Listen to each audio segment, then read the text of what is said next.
The Uncharted 4 multiplayer stress test just came out last weekend, I believe. And man, this thing was a bitch to find on PlayStation Store. You had to search Uncharted 4. You had to go to the section for the game, and then you had to scroll all the way down, wait for stuff to load, keep scrolling down, until you finally got to extras, and under the extras category was the Uncharted 4 multiplayer stress test. And no one said anything about this thing on social media that I could see, honestly. Like, maybe if I subscribed to Naughty Dog directly, they tweeted about it once or twice, but I did not see anything like that. Anyway, the first time, okay, a lot of these clips are me playing solo, but the first time I booted up this game, I played it multiplayer with a friend, of course, because there is no single player. When you started the stress test, it says, do you want to play multiplayer or single player? That is a lie. There is no single player at all in this game, this download that you get. Anyway, so download the multiplayer, start up with a friend, and I'm not gonna lie to you guys, I fucking hated this game when I first started playing it. I don't know. Here's some of the things that made me dislike it when I started playing it. The buttons were different, which isn't a reason to hate a game. It's just I wasn't used to that, and it's been long enough since I played Uncharted. Maybe I shouldn't have had that problem, but I did. It's a little different. The control scheme I'll get into later. And also, what I'm going to talk about a little bit later, there is a key game mechanic that is not in the multiplayer anymore. And it just didn't work with me at first, but the more I started playing it, I started to enjoy myself. I really did. So when you boot up the game, you read the terms of service and all that bullshit, and then you get into a server. The only game mode allowed in it was the stress test, is Team Deathmatch, which is fine, completely fine. So you go to the Team Deathmatch listings, you join a game, find other players, you start up the game, and it gives you the options from different characters. So they still have the heroes villains thing.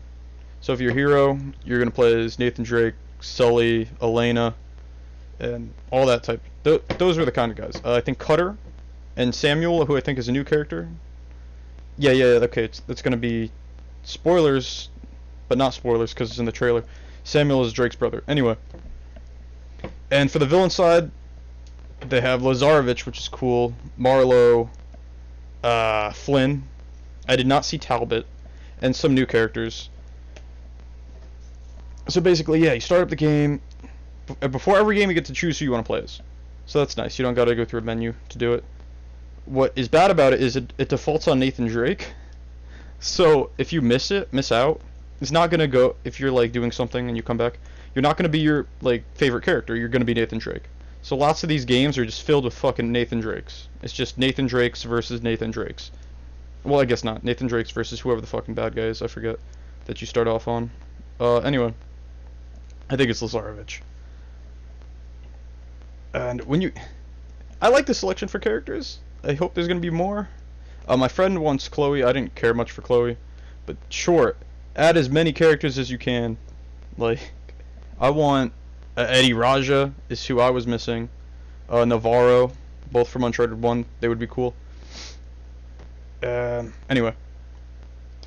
As for the game definitely grew on me the more I started to play it, especially when I played it by myself, stopped bitching about it and focused more on the game. You don't pick up ammo anymore, like, manually. I forget if that was a thing in Uncharted 3, but yeah, you just walk over ammo, you pick it up. I don't remember that being in the older games. I think you had to pick it up manually with the triangle button. As for the button changes, R1 is now your grenade button. Because on the PS4 controller, L2 and R2 are now the shooting buttons, which makes sense. R1 is now the grenade button instead of L2, so that's flipped around a little bit. The D-pad does spooky magic shit and AI spawning, and I'm going to be honest, I never used it. I never used it once. Anyway, L1 is a new game mechanic, is the hook, which I'll get into very shortly. First of all, the shooting in the game, fantastic. At first, I hated it, but unlike the shooting in Uncharted, I got used to it much quicker. I mean, Uncharted 3. In Uncharted 3, I hated the shooting at first, and then I got, like, better at it, but I was never perfect at it. This game, I was able to get pretty good at it. The recoil and all that. I do like the reticle. I like the shooting a lot in this game. The recoil is fun.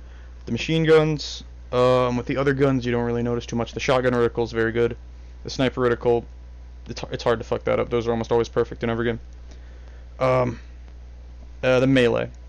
The melee is like a 2 to 3 hit kill. I think there's a perk that makes it take 3 hits. And basically, in this game, you don't flat out die. It's kind of like Gears of War. You get downed, and you can kick a guy in the head once or twice. Once again, depending on if they have a perk. And you can kick them while they're down to execute them, kind of like Uncharted. I mean, The Last of Us, except way less brutal, and I don't think you get more points for doing it. And it's way quicker than in The Last of Us. So the only exception for downs is I forget. There's sometimes I got shot and I didn't get down. I just died. I think those were sniper headshots or maybe just headshots in general. You can also knock down the AI. The AI just kind of kills over and dies. The different kinds of AIs. There's a sniper. There's the choker, who if you play Uncharted multiplayer, co-op in the past, you know who that guy is. He runs up to you, puts you in a rear naked choke, kind of holds on to you. You can't do anything. Yeah, so those guys run around the map and are quite annoying. I think they wear gas masks too. The heavy, who he's in this clip right here. The heavy is a beast, a threat. You got to focus fire on him for a while before he goes down. There's the sniper, who was in this clip earlier. Oh, here I am fucking up with a grenade. Yeah, that's another thing. Okay, if you're on cover and you press the grenade button, you'd think the game would like auto make you grenade it to the other side of the cover you're on. But no, it just kind of drops it on top. It should fuck you over a little bit. That's not the way I would have designed the game, but I guess it's fine. You just gotta hold L2, and the process is a lot slower. But you can still do it. There's still all the kind of cool melees you could do in the old games. You could ledge pull. You can knock people off a ledge. It's very finicky about who gets the win if you both press square. Like, you'll press it first, and you'll just whiff, and then they'll get it. I don't know if that was me pressing it first and getting fucked, or if it's just a little bit of lag and he actually pressed it first. R1, which I said was grenades before. Yeah, there's different kinds of grenades now. Like, there's a heal grenade, which can revive people around you, restore their health. There's the standard grenades. There's mines you can lay down, and C4 type things. So, very standard for most shooters. I think this is the first time they've done something like that for Uncharted. Other things about the melee. Oh yeah, okay. They added the grappling hook, of course, with L1. And if you hold L1 for enough, you will swing your grappling hook around and charge it up for a like devastating one-hit kill melee attack. This thing knocks them down in one hit. It seems easily abusable. Like if you just run around with it in close corridors, you're gonna win your fight. Unless the other guy is really quick with a shotgun, you're gonna win your fight. Because they're fucking done. You're just gonna grappling hook them and they're out.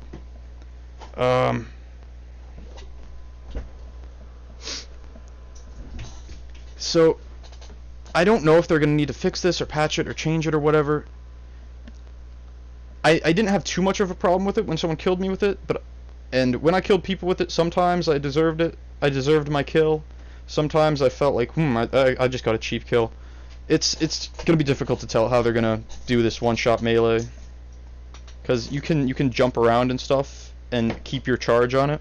I don't think you can climb though. I think climbing deletes your charge.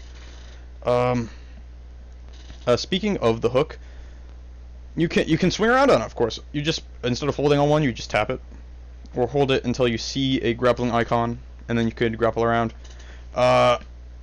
It's very fun. You can swing back and forth. You don't have to let go. It's not automated, but it is very strict. Like you can't get on top of certain structures with the grappling hook. There's just invisible walls. They're very strict with where you can and cannot go, but you, for the most part, control what you get to do with the grappling hook. It's very fun, very fun. You can also do, with the grappling hook, another melee type of kill, where you swing and drop onto someone from above and murder the shit out of them, which is very fun, very fun.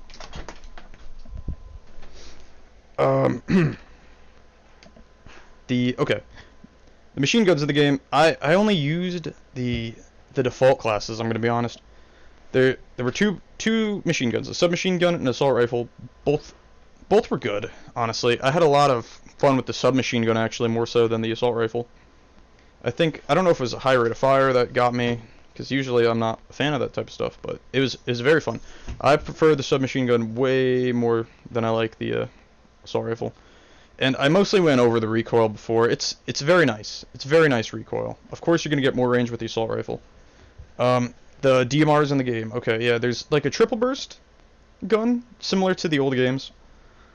And that thing it's pretty good. It's not like M16 Call of Duty 4 good, but it works, it does its job, and you're going to be able to, like, not necessarily get a lot of kills from long range, but you're going to do lots of damage, send people flying to cover as soon as possible.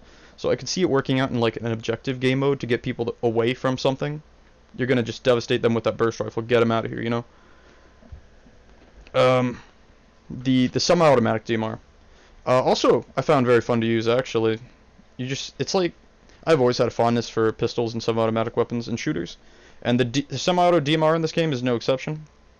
I think it's best at mid-range. It doesn't pan out as well as a pistol would in close quarters. It's long range. It does okay damage, and you can use it like that. But mid-range is really where it shines, the DMR, and it's a fantastic weapon to use. The sniper rifle. I'm not gonna lie, I suck with sniper rifles, but as far as I could tell, this thing downs in 2 to 3 hits. One if you get a headshot, of course. Most of the time it was 2 hits, but sometimes I'd hit a guy 3 times and he wouldn't go down. I don't know if it's because it does exactly 50 damage and the guy regened a little bit, but it was a little odd. The sniper rifle is very precise. It seems good. It's not as OP as the Uncharted 2 sniper rifle, which is good. That was the only Uncharted I was good with the sniper rifle, and that's because everyone was, I think. The shotguns. There were 2 shotguns I could find. There's the primary and the secondary. The secondary is the pistole. I don't know how to say. I'm not Spanish or whatever. Which is a shotgun pistol, 2 shots. It seemed very weak this time around. It seemed like you can't do the melee and then shoot thing you used to be able to do. Even though I think someone does it to me earlier. I don't know how they did it. Maybe people that were shooting had more health for whatever reason. But I felt like you had to hit both shots and then a melee, or some combination of 2 shots and a melee before someone went down. So that's my thoughts on the pistoli. And the pump action shotgun. I like the pump action shotgun. It's not great. It's not bad. It seems like a perfectly acceptable, balanced shotgun. It's nothing spectacular, though. I don't know if they need to add something to it to make it better. Oh, I should have mentioned this before. The blind fire in this game is way worse than it was in the other Uncharted, which threw me off at first because I was used to the like run and gunning, like right there, what I just tried doing. That's what you were supposed to do. Like you would look in a direction and your guy would auto aim and kill the target like 80% of the time if they're right next to you. In this game that does not work. While it's good with lots of the machine guns, I feel like with the shotgun it should still work like in the old games because it's a shotgun, it's a close range weapon. I don't know if that was the right choice to make you have to zoom in basically when you use the shotgun. But you do. It's really weird. But I still had fun with the shotgun. It's just I don't know if that was the right decision. Maybe I'm wrong. Who knows? I'm sure they had this stress test for a reason. Maybe they're going to see what people think about it. The graphics are fantastic. One of the best parts about the game, honestly. It's good enough where like you never hate it. Like it never looks ugly, but it's not so good that the whole thing's like chugging and looks like shit, and there's not like sun glare and stupid particles all over in your face. There is a lot of HUD, which I didn't like, but besides that, it is quite the sight. It's quite the game to look at. And one of the main reasons I hated the game when I first started playing it, and what might turn some people off, especially from this sprint-happy society we live in the shooter community, the sprint is gone for multiplayer. You can't do it. You just run around at normal speed, just like in the campaign on Uncharted 3 and the Uncharted 1 and Uncharted 2. There is no sprint, which slows the game down a bit. When I first started playing it, I really had a problem with it, but like most things in the game, I got over it. It's fine. Oh my god. Maybe that's the default character, because there were 3 of them just huddled on that rock. Look at this fail. And there's a little glitch action for you. But at first it will feel slower to you. Look at that. It will feel slower to you than the other Uncharted's, but once you get into the groove of it, especially with the grappling hook and everything, there's nothing wrong with it. It's fine. It's just different. It's not bad. It's just different, and you got to get used to it. Oh, another thing. The aerial melee can sometimes miss like that. I think I have a clip earlier where I miss again the same way. And all your enemies kind of have red Nazi patches, like armbands. Like, even if your heroes or your villains, the enemy team, whether they're hero or villain, will have the Nazi swastika armband on it, which is it's fun. It's fine. It's bright red, so it's impossible to miss, honestly. And I think it's a good idea. I really do. To just have that there, so you never have to be like, oh shit, I forget what side am I on. Shoot these guys or these guys, and it helps. It's like certainly not necessary, because like you have names above your teammates in blue, and you can just look at your own guy and see that my hero or villain. But it definitely helps, because there's lots of situations in shooters where the names will like overlap. If it's a cluster of enemies and friendlies, and you'll see a blue name over an enemy, and then you'll shoot the wrong guy or not shoot the right guy, and it can get annoying. So the red armband actually does help with that. I'm fine with that gameplay mechanic. And my opinions on the game as a whole are very positive. I can't wait for the full game. If this is just the stress test, I can't wait to see how they make it better, because there's plenty of ways. I can already spot plenty of ways that it can be improved or just changed, tweaked, you know, to make it a little better. Oh yeah, my friend brought this up. I completely wouldn't have noticed. There is a strap on the guns, where your gun doesn't float on your back, on your body or anything like that. It actually wraps around your body with the strap. It's very nice. It looks better. It's more realistic. It's just a nice touch. The physics look fantastic. It makes the game even prettier to look at, honestly. And my point here is, I did not like it at first, but you really have to give it a chance, especially if you've played the old ones, and you will come out loving it. I'm pretty damn positive. It's fantastic. Should you be excited for Uncharted 4? My answer is yes. Should you be ready for a bit of change? My answer is also yes. But it really is fantastic, and if I feel this way about the multiplayer, I can't wait for the single player, because I know I'm gonna absolutely love that way more, even more than I like this, honestly. So that's my review, reaction, gameplay, whatever, for Uncharted 4's multiplayer stress test. It is long gone. I think it ended. It was only up that weekend. It is gone now. That's what I thought about it. And thanks for listening.